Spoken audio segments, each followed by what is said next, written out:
Doctor Amit Mangalam মঞ্চে আসার জন্য বিনীত আহ্বান জানাচ্ছি। মঞ্চে আসার জন্য বিনীত আহ্বান জানাচ্ছি ইঞ্জিনিয়ার অংশুমান মালাকার।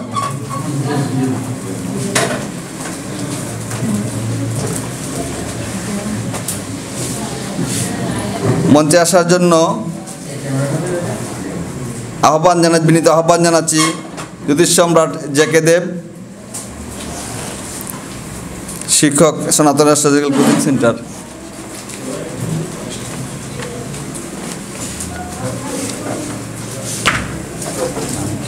চক্রবর্তী আর বলরাম দাস। মঞ্চে আসার জন্য আহ্বান জানাচ্ছি কিশোর চক্রবর্তী মহোদয়কে।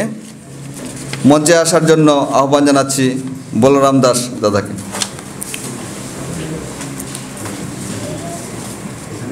এই পর্যায়ে সনাতন অ্যাস্ট্রোলজিক্যাল কোচিং সেন্টারের উচ্চতর শিক্ষা ব্যাচের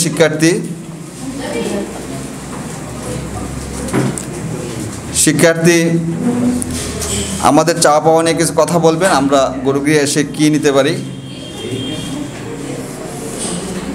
আগে। কিশোরী মোহন মণ্ডল, আপনি আমাদের আজকের এই সম্পর্কে আমাদের চাপ নিয়ে কথা বলবেন। তারপর প্রস্তুত থাকবেন আমাদের ইঞ্জিনিয়ার আবুল হোসেন ভাই। গুরুরেব পরম ব্রহ্ম তস্मै শ্রী গুরবে নমঃ। আজ আমরা সকলে আমাদের গুরুগৃহে উপস্থিত হয়েছি সনাতন অ্যাস্ট্রোলজিক্যাল কোচিং সেন্টার কর্তৃক আয়োজিত গুরুগৃহে শিক্ষাযাত্রা 2025-এর যে আজকের আয়োজন, এই আমাদের প্রাণের প্রতিষ্ঠানের প্রতিষ্ঠাতা মহাপরিচালক আমার পরম পূজনীয় শ্রদ্ধাভাজন মনের মানুষ, প্রাণের মানুষ, এই শিক্ষা প্রতিষ্ঠানে জড়িত হয়ে যার কথা, যার দিক নির্দেশনা আমি সব সময় মনে নিয়ে চলি, প্রাণে নিয়ে চলি, চিন্তাধারা যে শাস্ত্রের দিকে, যার অনুপ্রেরণায় আমি এই শাস্ত্রের চর্চায় ব্রতী হয়েছি, সেই আমার পরম পূজ্যপদ জ্যোতিষ শিক্ষাগুরু ডক্টর কেসি পাল মহোদয়ের শ্রীচরণে কোটি কোটি প্রণতি জানাচ্ছি। সেই সাথে মঞ্চে উপবিষ্ট সনাতন অ্যাস্ট্রোলজিক্যাল কোচিং সেন্টারের শ্রদ্ধাভাজন শিক্ষক জেকে দেব এবং নীরজ কান্তি রায় দাদা, সেই সাথে উপস্থিত সকলকে আমি বিনম্র শ্রদ্ধাপূর্ণ প্রণতি জ্ঞাপন করছি। আজকে আমি যে এই জায়গায়, এই প্ল্যাটফর্মে দাঁড়িয়ে কথা বলছি, এটা আমার সৌভাগ্য। নিতান্ত সৌভাগ্য না হলেই এখানে দাঁড়ানো সম্ভব না। আমি একটা সময় জ্যোতিষ শিক্ষায় বৈদিক জ্যোতিষ শেখার জন্য অনেক চেষ্টা করেছি, কিন্তু ভাগ্য যখন সহায় হবে তখনই তো আসতে হবে গুরু সান্নিধ্যে। এটা তো গুরু কৃপা ছাড়া হয় না। তো প্রাথমিক শিক্ষা স্তরে এসে আমার একজন গুরুদেব আমাকে আশীর্বাদ করেছিলেন। একেবারে কথাটা আজকের এই প্ল্যাটফর্মে দাঁড়িয়ে না বলে পাচ্ছি না। উনি ঠিক মৃত্যুর আগ মুহূর্ত, অনেক বয়স্ক মানুষ, পাঠশালা পড়ি, তো উনি পড়াটা বিকালের যে ব্যাচটা, সেখানে পড়ানোটা শুরু করতেন আমার কাছ থেকে পড়াটা নিয়ে উনি বিকালের ব্যাচটা শুরু করতেন। যদি আমার কোনো দিন দেরি হতো, উনি কারো পড়া নিতেন না। এটা একমাত্র গুরুদেবের আশীর্বাদ, ভালোবাসা ছাড়া এটা ভাবা যায় না। তো উনি প্রতিদিনের মতো সন্ধ্যাকালীন প্রার্থনা করছেন, প্রার্থনা শেষ করে উঠলেন, উঠে আমাকে ওনার পাশে বসাতেন, ওনার বাম পাশে আমি বসতাম।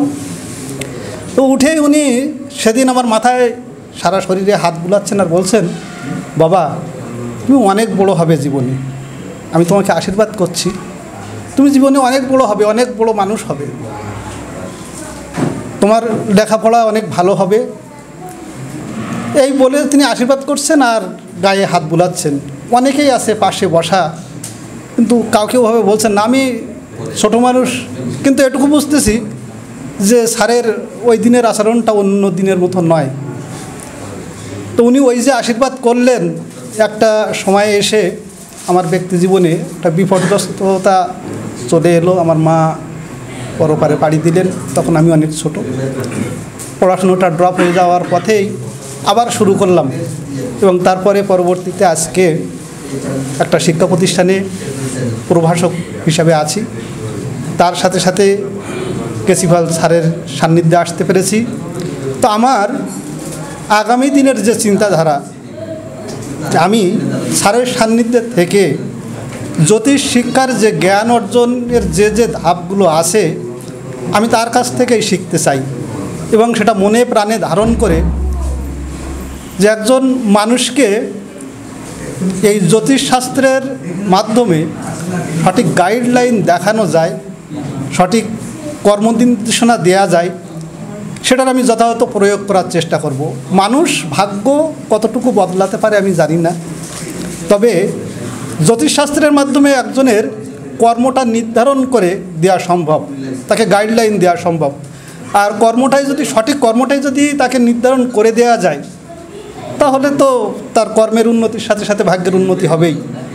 তো এটা লজিক্যালি আসলে তারপরেও বিধাতা বলে একজন আছেন, সব কিছুর নিয়ন্তা সেই। তো আমরা যদি বেদের দিকে দেখি, 4 বেদ, ষড় উপাঙ্গ, ষড় দর্শন, এভাবে আসলে জ্যোতিষকে 6টা দর্শনের একটা দর্শন বলা হয়েছে, যাকে বেদের চক্ষু বলা হয় জ্যোতিষশাস্ত্রকে। তো বেদে সব কিছুই বলা আছে যে একজন মানুষ জন্মের পর থেকে মৃত্যু পর্যন্ত কোন কোনভাবে চলবেন, সব কিছু নির্দেশ দেওয়া আছে।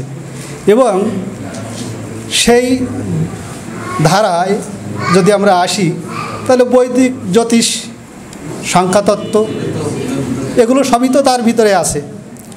যদি আমরা দেখি, যদিও আজকাল বেদ দেখা লোকের সংখ্যা খুবই কম, তারপরেও বলবো যে এটা বেদের অনুগামী একটা শাস্ত্র।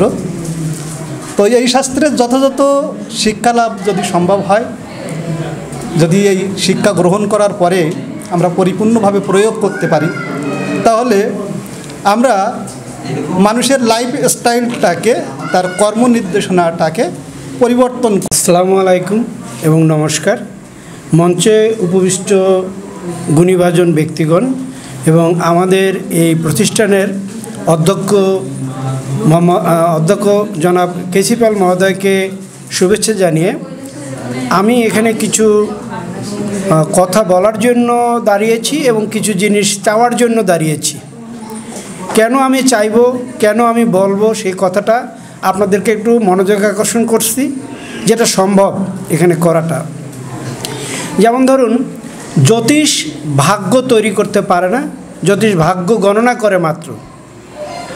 তো এই যে গণনা করার মাত্রের ভিতরেও যে কি আছে, এবং জ্যোতিষ শিক্ষাটা এমন একটা জিনিস যে এখানে আপনি ক্লায়েন্ট দেখেন আর না দেখেন, অন্তত নিজেকে একটা সঠিক রাস্তায় পরিচালনা করার মতো ধারণা আপনার ভিতরে চলে আসবে।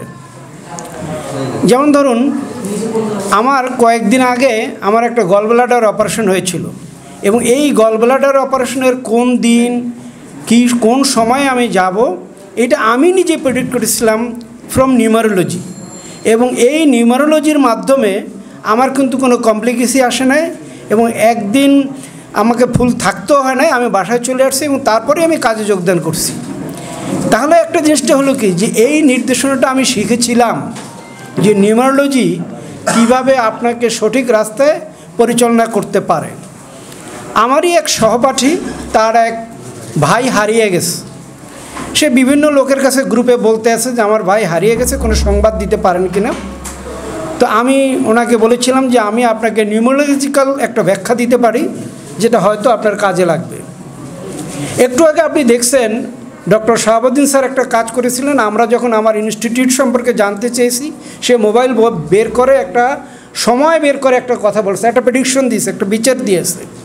আমি এই বিষয়টা জানি, আমি এক শিক্ষকের কাছ থেকে এটা শিখেছি। তো সেই ক্ষেত্রে আমি ওই আমার ক্লাসমেটের যে মহিলা, ওনাকে বললাম যে আপনি আমাকে আগামীকাল সকাল 9টার ভিতরে আপনার মনে যা ইচ্ছা হয় একটা প্রশ্ন করবেন, নট একাধিক প্রশ্ন, একটা প্রশ্ন করে আমাকে মেসেজ করে দিবেন। উনি মেসেজ করার পরে যে টাইমটা রিসিভ করছি আমি মেসেজটা, আমি সেইটার উপরই একটা গণনা করে ওনাকে বললাম যে আপনার ভাইয়ের বয়স কত। আমি জিজ্ঞাসা করলাম বয়স কত, বললো যে তার বয়স 30-32। আমি বললাম আপনার ভাই হারিয়ে যায় না, সে লুকাই আছে আপনার কাছে। উনি আমার কথাটা শুনে চুপ হয়ে গেল, আর কোনো জবাব দিল না। ঠিক ঘন্টা দেড়েক পরে উনি আমাকে স্বীকার করলো যে হ্যাঁ, ওনাকে ট্র্যাকিং করে পাওয়া গেছে, মোবাইল ট্র্যাকিংয়ে। তো পরে প্রশ্ন করলো উনি আমাকে, ওই দিনই প্রশ্ন করেছিল যে আমি তার কাছে পৌঁছাবো কীভাবে। কিন্তু যখন আমি বিচার করেছি তখন আমি উত্তরটা পেয়েছি যে তাকে যাইতে হবে না, যে হারিয়েছে সে তার কাছেই আসবে। ঠিক তার একদিন পরে রাত্র 12টার সময় ওই ভাই তার কাছে আইসা ধরা দিছে। তো এই যে বিচার শক্তিটা, আমি কিন্তু জ্যোতিষ না, আমি পেশায় অন্য পেশার লোক, কিন্তু আমি জ্যোতিষবিদ্যাটাকে নিজে ভালোবাসি, খুঁজে খুঁজে বের করে আজকে এই কেসিপি মহোদয়কে আমি আবিষ্কার করছি, এটা বলতে হবে। আমার বাড়ি বরিশাল, আমার ওখানে একজন খ্রিস্টান ছিলেন বি আলফ্রেড। আমি ইঞ্জিনিয়ারিং পাশ করার পরে ওনার কাছে গিয়েছিলাম যে আসলে আমার জীবন সম্পর্কে সবাই বন্ধুবান্ধব তাল মিলাইয়া যায়, আমিও গেছি।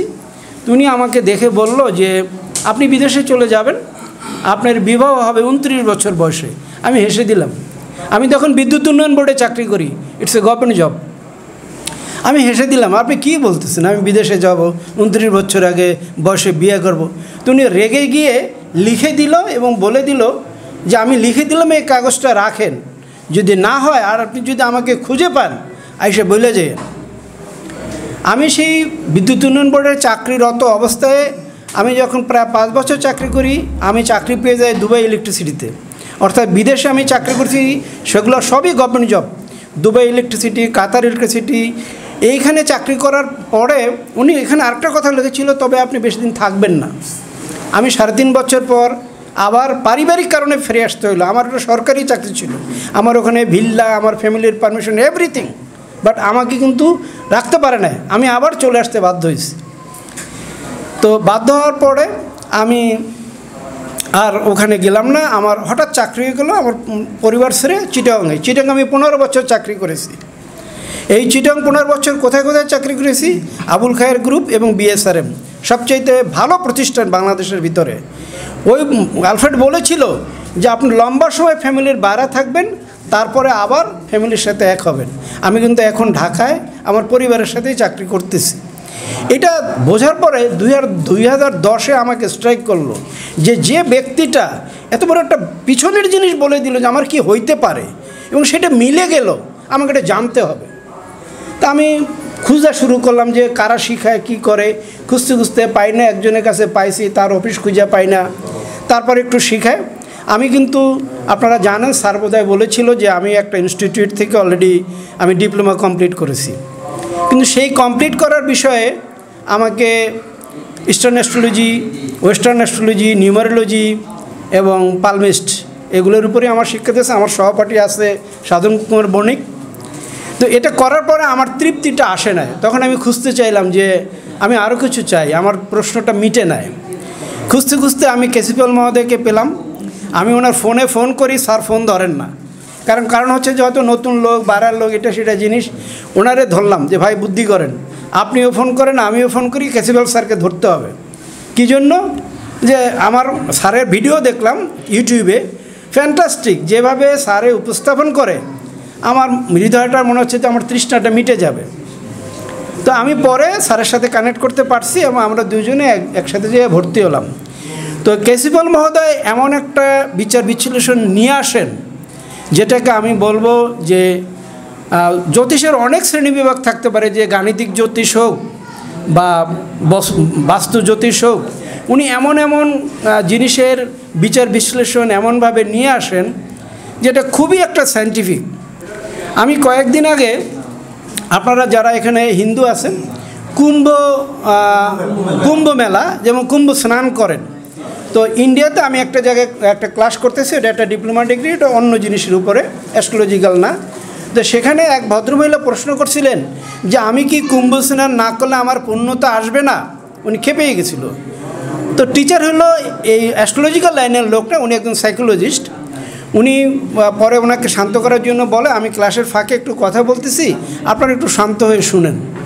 জোয়ার ভাটা হয় কেন? জাস্ট উনি প্রশ্ন করলো সবাইকে, চন্দ্রের জন্য। তাহলে চন্দ্রের জন্য জোয়ার ভাটা হয়, এটা সবাই মানেন তো? এটা সায়েন্টিফিক? বলছে হ্যাঁ, এটা মানি, এটা সায়েন্টিফিক। চন্দ্রের কারণেই জোয়ার ভাটা, এটা পরীক্ষিত। তো এই পানি তো সব জায়গায় আছে। আপনার আমার দেহে কত % পানি আছে? তো মানুষের শরীরে 70% পানি আছে। তো মানুষের মনও যে আন্দোলিত হয় এই চন্দ্র পূর্ণিমায়, প্রেম ভালোবাসা, এটা কোথার থেকে আসে? আপনি কেন মানুষকে প্রেম করবেন, কেন ভালোবাসবেন? এটা কি জবাব একদিন খুঁজে দেখছেন? তাইলে এই চন্দ্রের জন্যই কিন্তু আপনার ভিতরে এই আন্দোলনটা হচ্ছে, আপনার ভিতরে এই 70% পানির জোয়ার ভাটা হচ্ছে, এটা আপনি টের পাচ্ছেন না। তারপর বলছে যে আপনি গোসল করলে মনটা ফ্রেশ হয়ে যায় কেন? এটা কোনোদিন ব্যাখ্যা খুঁজছেন? যে আপনি মেজাজটা খারাপ, গরম, এটা সেটা, এই গোসল করে আসেন, আপনি 10 মিনিটের জন্য হলেও শান্ত হয়ে যান কেন? আপনারা নিজেকে প্রশ্ন করছেন কোনো দিনও?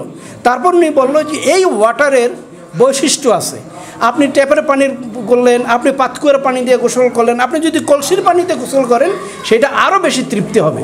তার মানে কি, কুম্ভ মেলায় যে পানিটা আপনি পাচ্ছেন সেই পানিটা হলো ওই পরিমাণে পরিশোধিত যে আপনার ভিতরে যে। সবাইকে নমস্কার জানাই।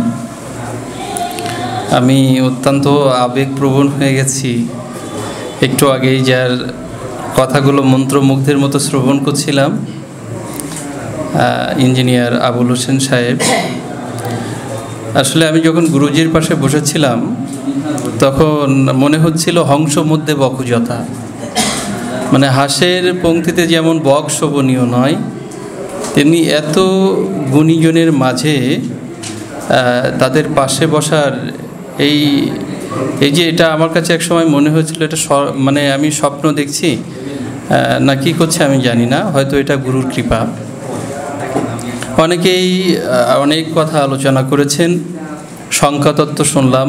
21শে ফেব্রুয়ারি আজকে আমাদের মাতৃভাষা দিবস, আমরা বিনম্র শ্রদ্ধা জ্ঞাপনও করেছি। আমরা পঞ্চাঙ্গ জ্যোতিষতত্ত্ব সম্পর্কে আমরা শ্রবণ করেছি। আমি সমৃদ্ধ হচ্ছিলাম। আমার খুব দ্ব্যর্থহীনভাবে বলতে ইচ্ছে করছে, ঘরের ছেলের চক্ষে দেখেছি বিশ্বভূপের ছায়া, বাঙালির হিয়া অমিয় মথিয়া নিমাই ধরেছে কায়া।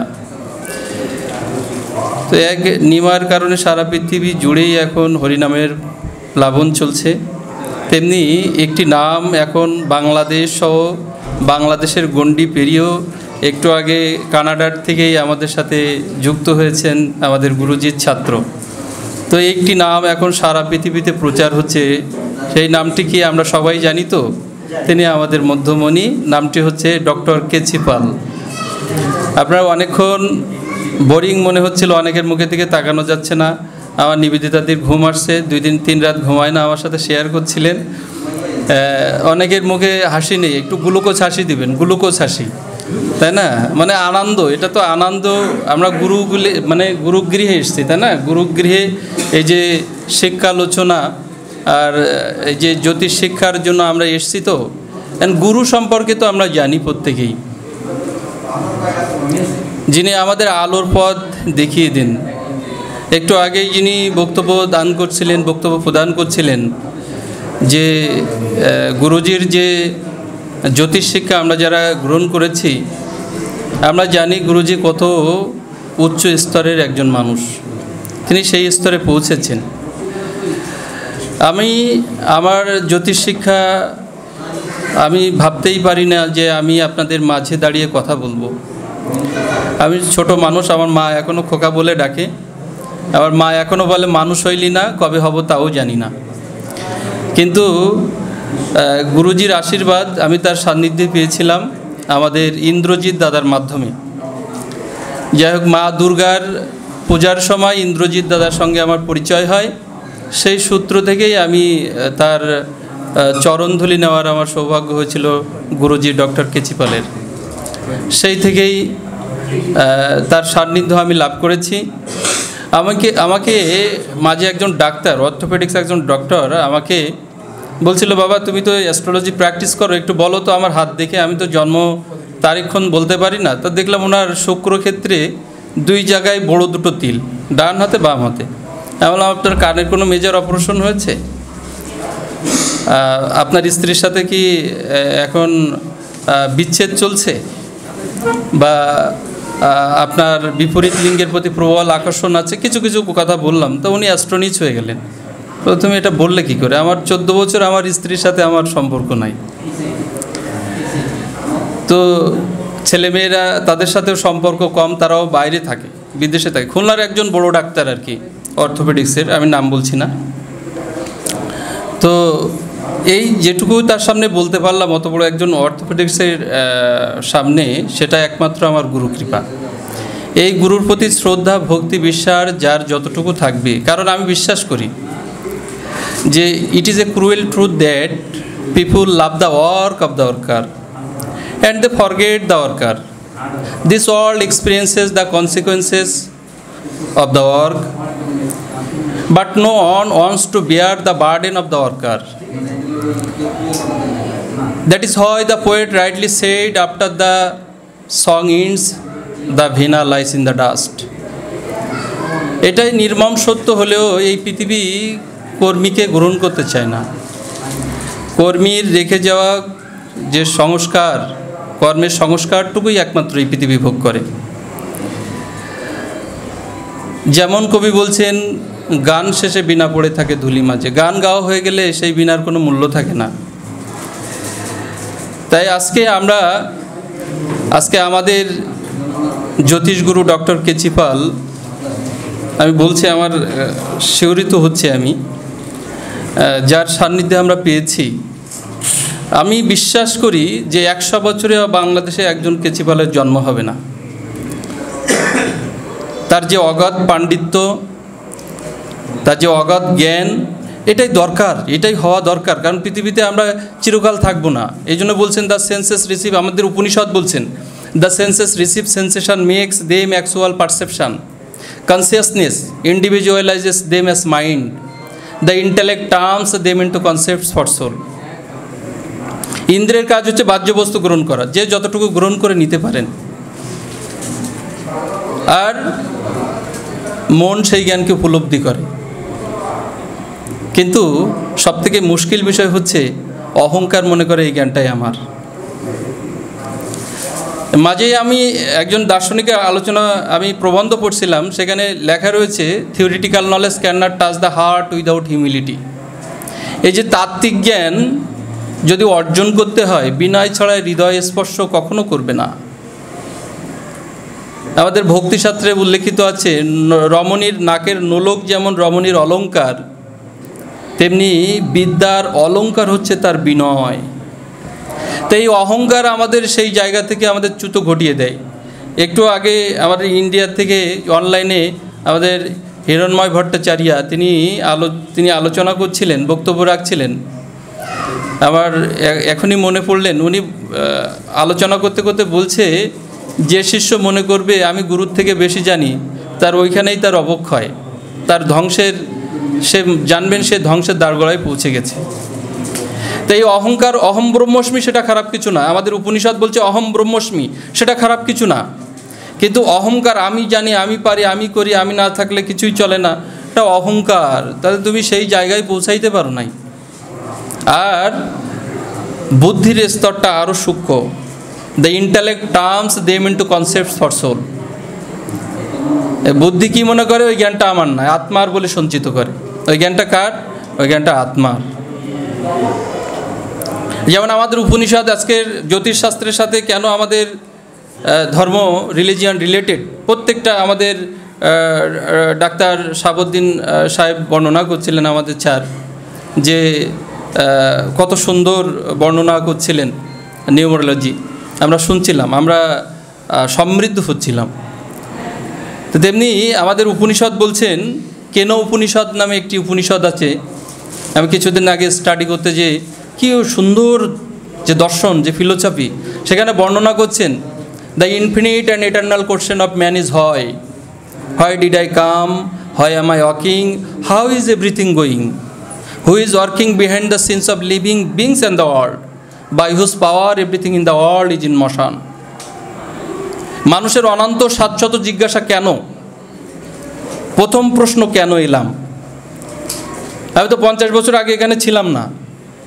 একটু আগেই আমরা শ্রবণ করছিলাম, মানুষ জন্মাবার সাথে সাথেই তার জন্মকুণ্ডলী আগের থেকেই আমাদের শিকেশীল আমাদের শ্রদ্ধেয় দাদা অত্যন্ত সুন্দর চমৎকার ব্যাখ্যা করছিলেন, এবং পঞ্চাঙ্গ জ্যোতিষ সম্পর্কে আমি সমৃদ্ধ হচ্ছিলাম। আমি যদিও একটু বলতে চাচ্ছিলাম, কিন্তু আমি ওইদিকে যেমন গুরুতত্ত্ব নিয়ে আলোচনা করতে চাই। তাই প্রথম প্রশ্ন, কেন এলাম, কেন চলছি, কিভাবে সব চলছে। বাবা যাই, এই যে জোয়ার হচ্ছে সময় মতো, ভাটা হচ্ছে সময় মতো, এই যে সূর্য আলোকিত করছে আমাদেরকে, চন্দ্র আলোকিত করছে আমাদেরকে, কেউ কারোর হাতে কি রিমোট আছে নাকি? এটা এই নবমণ্ডল, ভূমণ্ডল, আকাশ বাতাস কার ইশারায় চলছে? তিনি কে? এই জন্য কেন এলাম, কেন চলেছি, সব চলছে কিভাবে, জীব ও জগতের অন্তরালে কোন শক্তি কাজ করছে, যার শক্তি বলে পৃথিবীর সব কিছু গতিশীল। তাই এখান থেকে আমাদের যদি এই অগ্রযাত্রা, একটু আগে বলছিলাম যে এটা আমরা একাডেমি দেখতে চাই, এই অগ্রযাত্রা, এই যে গুরু শিষ্যের যে মিলন ঘটেছে আজকে এখানে, আপনারা যারা বাইরে থেকে এই খুলনায় আপনারা পদধূলি দিয়েছেন, আপনাদের পদধূলি পেয়ে যারা আমরা ধন্য হয়েছি। এই উদ্দেশ্য ছিল তো এই গুরুগৃহ, গুরুকে যিনি আলোর পথ আমাদেরকে দেখিয়ে দেন, তাই না? এই জন্য শ্রী গুরুদেব ইজ দ্য ইম্বডিমেন্ট অফ গড, ঈশ্বরের প্রতিমূর্তি বলা হয়েছে এই শ্রী গুরুদেবকে। আজকে আমাদের ভগবান শ্রীকৃষ্ণ এবং বলরাম যখন গুরুগৃহে গিয়েছিলেন শিক্ষা গ্রহণ করতে সান্দীপনী মুনির কাছে, আপনারা সকলেই জানেন। আমি আগেই বলেছি, আমি নিজেই জলে ডুবে আছি, সুতরাং আরেকজনকে সাঁতার শেখাতে পারি না। আমি নিজে জলে ডুবে আছি, আমি ছোট মানুষ, নাম খোকন, অত সুন্দর করে হয়তো বলার সেই ভাষা আমার নাই, ভাষাগত বিদ্যাও আমার অত নাই, তবু আপনারা এই বলার কিছু সুযোগ করে দিয়েছেন, তার জন্য আমাদের সঞ্চালক মহোদয় নীরজকান্তি দাদার প্রতি আমি কৃতজ্ঞতা জ্ঞাপন করি। তো তারা যখন গুরুগৃহে গিয়েছিলেন, গুরুমা কাঠে রান্না করতেন, তো কাঠ নাই, বললেন যাও কাঠ নিয়ে এসো বন থেকে। দুই ভাই চলে গেলেন কাঠ আনতে। কাঠ সংগ্রহ করতে করতে সন্ধ্যা হয়ে গেছে, এমন সময় ঝড় বৃষ্টি। তাড়াতাড়ি করে কি করলেন, দুই ভাই কাঠের বোঝার উপরে শুয়ে পড়লেন। সারা রাত আর আসতে পারলেন না, বৃষ্টিতে ঝমঝম বৃষ্টি। সকালবেলা গুরুদেব ভোরে উঠেই যে দেখে যে দুই ভাই কাঠের উপরে শুয়ে আছে, গায়ে জল, বৃষ্টিতে ভেজা, কিন্তু কাঠের বোঝা ভিজতে দেন নাই। তো গুরুদেব কাছে টেনে এনে বললেন, তোদের গুরুভক্তি আমি অত্যন্ত প্রসন্ন হয়েছি, যা আশীর্বাদ করছি, গচ্ছতাং স্বগৃহং বীর কীর্তি বামনস্থ পাবনি। আমি আশীর্বাদ করলাম, কৃষ্ণ এবং বলরাম যাও জগতে কীর্তিমান হয়ে যাও। গুরুর আশীর্বাদে এই যে ভগবান তত্ত্বে আমাদেরকে শিক্ষা দিচ্ছেন। তাই সেই গুরুর কাছে আমরা কোন জ্ঞান শিখতে আসি? এই যে তাত্ত্বিক জ্ঞান, এটা জানতে হলে, এটা নিতে হলে আমাদের বিনয়টাকে আগে, আমাদের সেই অ্যাসেট মূলধন হচ্ছে আমাদের বিনয়। আর আমি এই যে মাঝে উপনিষদের একটি পড়ছিলাম, the principal of creative life, the principal of knowledge, the principal of Deloitte. এই যে কর্ম, জ্ঞান আর ভক্তি, সন্ধিনী, সম্বিত আর হলাদিনী, এর ভিতরে অন্যতম অংশ হচ্ছে কি জ্ঞান। বলে এই জগতে অন্ধকে বলে যার জ্ঞান নাই, যিনি দু চোখে দেখতে পান না, আমি তাকে প্রকৃত অন্ধ বলি না। কারণ অনেক অন্ধ আপনি টাকা দিলে বলে দিতে পারে কয় টাকার নোট দিয়েছেন। অন্ধ ঘ্রাণ সুখে বলে দিতে পারে যে কি রান্না হয়েছে, তার গন্তব্যে পৌঁছাইতে পারে, তাকে কি অন্ধ বলবেন? এই জগতে প্রকৃত অন্ধ বলা হয়েছে যার জ্ঞান নাই। কোন জ্ঞান নাই? যার আধ্যাত্মিক জ্ঞান নাই, যার আত্মজ্ঞান নাই। জ্ঞানের স্তর রয়েছে আমাদের ভিতরে, বিশেষ করে দেখি ডিভাইন নলেজের প্রচলনটা অনেক বেশি। দিব্য জ্ঞান, আমার তো মনে করি যে দিব্য জ্ঞান অনেক, কিন্তু কাণ্ডজ্ঞান আমার কম। মানে উইজডমটা কম। আবার দিব্যজ্ঞান অনেক, ওই একটু আগে বর্ণনা করছিল যে অনেক জায়গায় ভাগবত প্রবচন করে, আমি নিজেই জলে ডুবে আছি, আরেকজনকে সাঁতার শেখাবো কেমনি? তো দিব্যজ্ঞান অনেক, কিন্তু আমাদের কাণ্ডজ্ঞানটা খুব দরকার। হ্যাঁ, আমাদের এই উইজডম খুব দরকার। এই উইজডম যাদের নাই তারা জ্যোতিষী করতে পারবে না। তাই এই জ্ঞান দেনকে, এই জ্ঞান যদি লাভ করতে হয়, ভগবান গীতায় বর্ণনা করছেন, তেষাম সতত ইয়ুক্তানাম ভজতাম প্রীতিপূর্বকম দদামি বুদ্ধি যোগম তামেন মাম উপয়ান্তিতে। বলছে যিনি সতত আমার সাথে যুক্ত থাকেন, দেখবেন আমি জ্যোতিষী করছি কিন্তু আমার ঈশ্বরের সাথে সম্পর্ক নাই, ওই বিদ্যার কোনো কাজ আসবে না। আমার ভগবানের সাথে সম্পর্ক নাই, আমার আল্লাহর সাথে সম্পর্ক নাই, আমার ঈমান নাই, তাহলে ওই বিদ্যা কাজে আসবে না। কারণ যে দুধে সাপ মুখ দেয় সেই দুধটা আর খাওয়ার উপযোগী থাকে না। এই জন্য আগে নৈতিকতা নিজেকে তৈরি করা। তাই ভগবান বলছেন গীতাতেই, তেসাম সতত ইয়ুক্তানাম ভজতাম প্রীতিপূর্বকম দদামি বুদ্ধি যোগম তামেন মাম উপয়ান্তিতে। কি বলছেন? যিনি সতত ভক্তি যোগের দ্বারা আমার সাথে যুক্ত থাকেন, তাকে আমি শুদ্ধ জ্ঞানজনিত বুদ্ধি দান করি। শুদ্ধ জ্ঞানজনিত বুদ্ধি এটা সহজেই আসে না। আমি দ্ব্যর্থহীনভাবে বলতে চাই, ডাক্তার ইঞ্জিনিয়ার মানুষের আমি বিশ্বাস করি না। এই যে নৈতিকতার জ্ঞান, আমাদের দাদা বলছিলেন, এখন যে সমস্যাটা আমাদের সমাজে চলছে, আপনাদের আশীর্বাদে তো বহু জায়গায় যাওয়া হয়, অনেক মানুষের মানসিক দিকটাকে ভাবার চেষ্টা করি। সেই দিক থেকে বর্তমান প্রেক্ষাপটে মনে হয় the competition to be a human being is less, the competition to be a doctor engineer is more. এই ছোটোবেলায় আমাদের দাদা বলছিলেন, কিশোরীদা, যে আমাকে আগে পড়া আমার কাছে ধরে, আমার কাছে শুরু করে তারপরে অন্যদেরকে পড়াতেন। এই যে স্যারের, শিক্ষকের আনুগত্য, গুরুর আনুগত্য লাভ করা এটা সহজেই হয় না। আমার বাড়ির পাশের একটি গ্রাম, এই 250 বেডের ডাক্তার, আমি পাঠ করে নেমেছি। ওই ভদ্র মহিলায় পরিবার পরিকল্পনায় চাকরি করতেন। একটু বলি, আপনারা ধৈর্যচ্যুতি ঘটাচ্ছি না তো, আমি একটু ঘটিয়ে যাই। তো আমি পাঠ করে নেমেছি, ওই মা বৃদ্ধা পরিবার পরিকল্পনায় চাকরি করতেন, উনি অবসর জীবন এখন। তো এসে আমাকে জড়িয়ে ধরে হাউ হাউ করে কাঁদছেন, পিঠের কাপড় সরিয়ে দিলেন, দেখলাম মারের দাগ। বললাম, মা কী হয়েছে? তা বলছে, আমার ছেলেটা 250 বেডের ডাক্তার, আমার ছেলের সামনে আমার বৌমা আমাকে মেরে ঘাট ধরে বাসা থেকে তাড়িয়ে দিয়েছে। ছোটোবেলায় যখন গুরুজনকে প্রণাম করতাম, আশীর্বাদ করতেন, বাবা তুমি মানুষ হও, এই আশীর্বাদটা এখন আর হয় না।